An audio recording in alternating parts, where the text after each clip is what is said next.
What is happening, guys? It's Combat Muffin, and today there's been some new, fresh information dropped on the website about the DLC that's coming this summer called Bespin in Battlefront. I'm going to be going over with it with you guys, giving the facts and a bit of my personal opinion, so stay tuned and keep watching. So if you go on the website, you can go to the news and media section and see it for yourself. It has some new information about the content of the Bespin DLC. I'm going to read you the first paragraph and then we'll go over about what it contains, what that means for the DLC. It reads as follows. Join legendary smuggler Lando Calrissian and cold-blooded bounty hunter Dengar in the Cloud City of Bespin. Take to the skies in the new Cloud Car vehicle and journey through Cloud City and the Administrator's Palace. The Bespin digital expansion will feature 2 new blasters to add to your arsenal. No matter your preference for short or long-range combat, there will be something new to try out in Cloud City. Hunt enemies within the Bionip laboratories or carbon freezing chambers with the new X8 Night Sniper or the EE4 blaster. Now in that first part of the paragraph, they're fairly confirmed that Lando Calrissian will be our new hero and Dengar will be our new villain.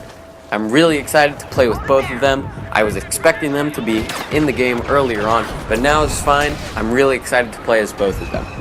Now the next part is actually really interesting. It says that we'll be able to journey through Cloud City and the Administrator's Palace with the new Cloud Car vehicle. This in the movies is probably going to be that 2-person vehicle that was red. It had 2 parts and 1 engine in the middle, pushing 2 carts around. It's pretty small. It's very interesting. I'm excited to play it. However, it doesn't tell us that we'll be able to fight with it. I'm a little confused on what that's going to be all about. Still, I'm really excited to use it, and it should be a lot of fun. And the rest of the paragraph is telling us about the future weapons and a little bit of the places that we're going to go. To start off with the weapons, it looks like they're adding 2 more, 1 long range and 1 short range. If I had to guess, I would say the X8 Night Sniper would be long range because it is a sniper, and the EE4 blaster is a short range. Also, they provide a picture of what I would assume is the EE4 blaster because it doesn't really look like a sniper to me.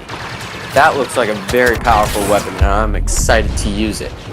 And then they go on to talk about hunting enemies in the Bionip laboratories. I don't know if you pronounce it like that. It's spelled B-I-O-N-I-I-P. Bionip laboratories and the carbon freezing chambers, which is going to be really fun for some nice short-sighted games like Blast, and Droid Run, and Cargo. I think that's going to be a lot of fun and I'm excited to play there. Now I'm going to read to you the second paragraph, which delves more into the heroes and what they're going to be all about. It reads as follows. Lando and Dengar both feature new traits that will give them unique gameplay abilities. Dengar is a villain that thrives on being in a fight. He wields the DLT-19, which makes him the first hero to have a heavy blaster so far. Lando is very skilled with a blaster too, but his greatest talent comes from knowing the odds and using tricks against his enemies. In the first part, it mentions new traits. That is very good because I was pretty disappointed in the last DLC, the Outer Rim DLC, because almost all the traits that were possible that either Nib Nub or Greedo could have had, you could already get in the game. It just recharged faster. New traits are always better. It means new content, new experiences, and a lot more fun. Next, it mentions that Dengar has the DLT-19, which is pretty cool. Although I prefer the RC-17 heavy blaster, the DLT-19 performs very similar.